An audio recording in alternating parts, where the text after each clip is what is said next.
Friends, हम अपने current series of lectures में अक्टूबर 17 डेटेड का एक आर्टिकल डिस्कस कर रहे थे, जो हम एक पार्ट्स में कवर किया था। 2 पार्ट ऑलरेडी आ चुके हैं और आज फाइनली कंक्लूड हो जाएगा। इसका हेडिंग था China's rise and fall eight UN. ठीक है, तो इस आर्टिकल में लगभग आधे से ज़्यादा आर्टिकल हमने डिस्कस कर लिया था with UN basics and China basics. ठीक है, अगर आप लोगों ने किसी ने वो 2 वीडियो मिस करी है तो आई बटन पे जाके क्लिक करके उन वीडियोस को देख सकते हैं to increment your basic knowledge. चलिए अब आगे बात करते हैं। ये अमेरिका फॉरगॉटन अलाय, ये एक हेडिंग इसने आगे दी हुई है मिड ऑफ द आर्टिकल में। ये अमेरिका फॉरगॉटन अलाय कि ऑक्सफोर्ड के हमारे प्रोफेसर है राणा मित्तर, इन्होंने इसको फॉर्मुलेट किया है। देखिए आप समझिए, इसको शाब्दिक अर्थ पे समझिए।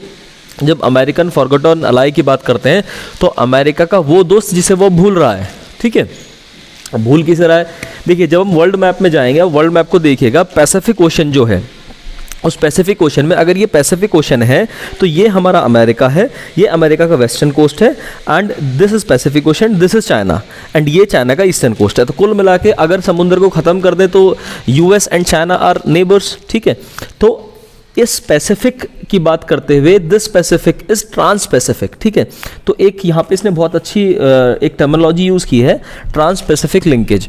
तो चाइना का यूएस से ट्रांस पैसिफिक लिंकेज पुराने समय में बहुत अच्छा रहा है, बहुत अच्छा रहा है।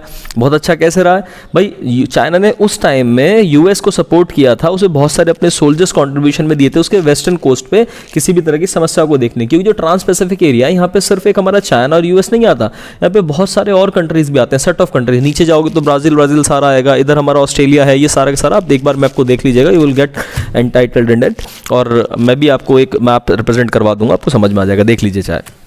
ठीक है, तो ये मैंने आपको बताया कैसे अमेरिका फॉरगॉटन अलाय भूल रहा है ट्रांस पैसिफिक रीजन में। ठीक है, अब होता क्या है, देखिए ये यूएस और चाइना की bilateral ties, bilateral means 2 countries का आपसी relation. When we call bilateral then it comes to 2 countries, and when call multilateral तो बहुत सारे कंट्रीज की एक साथ बांटती है।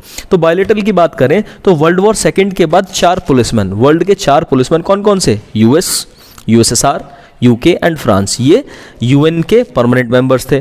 कैसे परमानेंट मेंबर थे भाई? ये वो कंट्रीज थी जो जीती थी।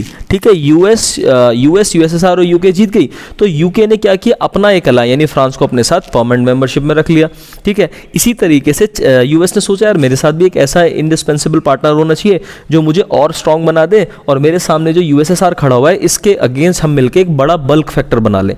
तो यूएसएसआर ने क्या किया, वहाँ पे गेम प्ले किया और वहाँ पे चाइना को अपने साथ बांध लिया। ठीक है, तो ये हुआ था। तो इस तरीके से वर्ल्ड वॉर 2 के बाद 5 परमानेंट मेंबर्स डिक्लेयर हो गए। कौन कौन से? देखो 3 तो जो कंट्री वर्ल्ड वॉर 2 में जीते थे, कौन कौन से जीते थे? UK, US and USSR. और यूके ने फिर अपने साथ फ्रांस को लाया और यूएस ने अपने साथ चाइना को लाया। तो ये तरीका था। अब इसके अंदर की बात आप जाने तो जो रिपब्लिक ऑफ चाइना है, ठीक है, मतलब अब तो ये पीपल्स रिपब्लिक ऑफ चाइना है, उस टाइम पे रिपब्लिक ऑफ चाइना था और इसके जो लीडर थे कॉमिंगतांग थे, कॉमिंगतांग।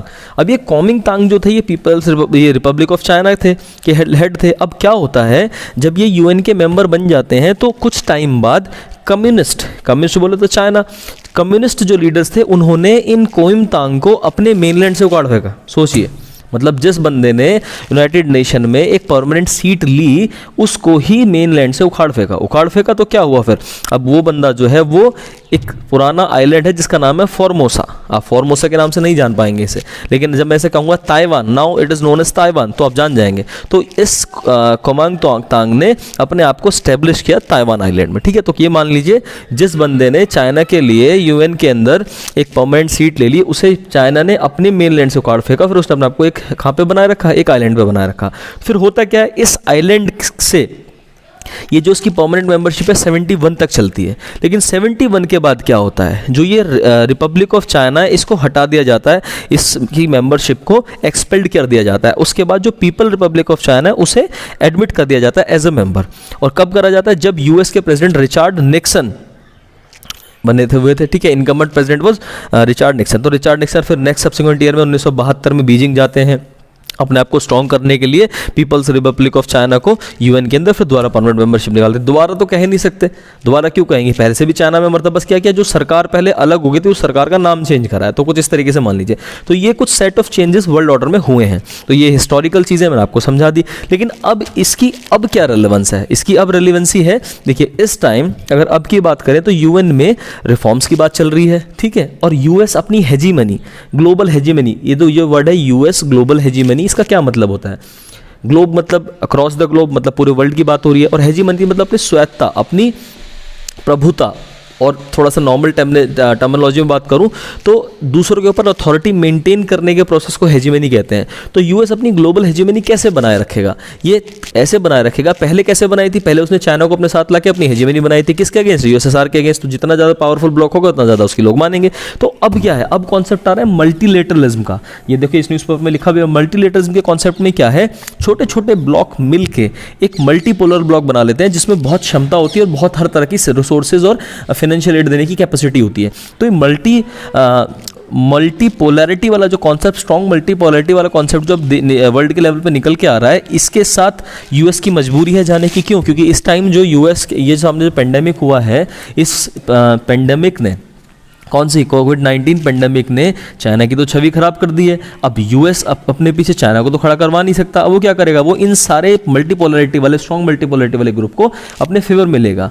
तो उस वजह से अब यूनाइटेड नेशन सिक्योरिटी काउंसिल और ब्रेटन वुड्स इंस्टीट्यूशन, अभी ब्रेटन वुड्स इंस्टीट्यूशन क्या है, ब्रेटन वुड इंस्टीट्यूशन अगर मैं डायरेक्टली बताना चाहूँ तो ये ऐसे दो इंस्टीट्यूशंस हैं जो वर्ल्ड के फाइनेंस को देखते हैं, किसी भी तरह की फाइनेंशियल सपोर्ट इनके द्वारा की जाती है। इसमें पहला है वर्ल्ड बैंक, ठीक है, और दूसरा है आईएमएफ, ठीक है। तो ये वर्ल्ड बैंक और आईएमएफ, ठीक है, ये दोनों ही ब्रेटन वुड्स इंस्टीट्यूशन कहलाते हैं, ठीक है। तो अब मैं बात कर रहा था आपसे स्ट्रॉन्ग मल्टीपोलैरिटी। देखिए स्ट्रॉन्ग मल्टीपोलैरिटी में एक सबसे बड़ा एग्जांपल है G4 कंट्रीज का। G4 कंट्री में कौन कौन है, इसमें एग्जांपल भी दिया हुआ आर्टिकल में, इसमें इंडिया, जापान, जर्मनी और ब्राजील, ये 4 कंट्रीज हैं। ये फोकस कर रहे हैं कि हमें किसी भी तरीके से यूएन में रिफॉर्म लाने चाहिए।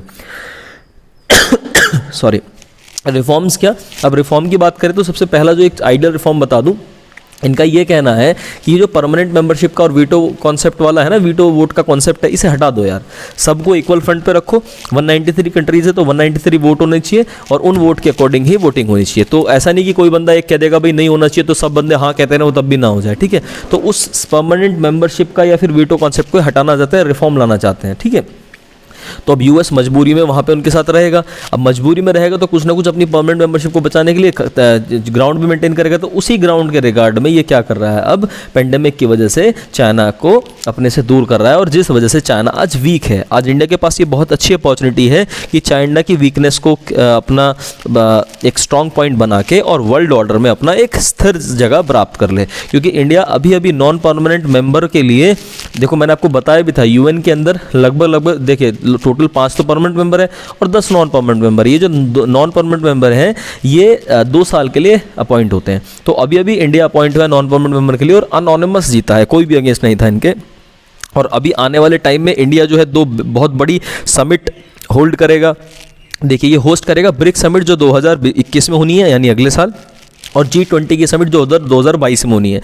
तो इतनी बड़ी समिट, वर्ल्ड के 20 कंट्रीज़ यहाँ पे आएंगे, ब्रिक्स कंट्रीज़ यहाँ पे आएंगे। चाहे तो इंडिया जो अपनी स्वायत्ता अपना उठास दिखा सकता है दुनिया में, और दिखाने के बाद हो सकता है शायद या तो यूएन के रिफॉर्म की बात रखे, उसे सबसे मनवा ले, या फिर अपने आप को परमानेंट मेंबर बनवा ले। तो ये दोनों ही चीज़ें पॉसिबल है। ये टाइम ऐसा है जिस टाइम की क्राइटेरिया को देखते हुए इंडिया इस चीज़ का फ़ायदा बड़े तौर पर उठा सकता है। तो ग्लोबल कॉपरेशन की बात करें तो क्लाइमेट चेंज, पैंडेमिक और काउंटर टेररिज्म को लेके इंडिया के साथ सारे कंट्रीज़ खड़े हुए हैं, क्योंकि स्ट्रॉन्ग मल्टीपोलर वर्ल्ड की बात मैंने आपको समझाई अभी।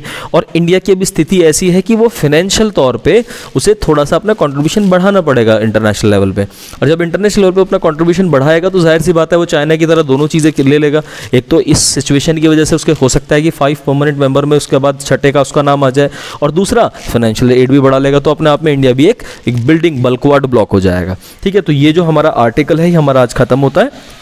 इसके बाद एक नया इंटरेस्टिंग कोई आर्टिकल हम डिस्कस करेंगे जो आपके लिए बहुत इंपॉर्टेंट होगा। आपको शुभकामनाएं आपके फ्यूचर के लिए, और आई होप आपको ये आर्टिकल्स और समझाने का तरीका सब समझ में आ रहा होगा। थैंक यू, और आप इसी तरीके से हमारे साथ बने रहें और आपका प्यार हमें मिलता रहे। Thank you.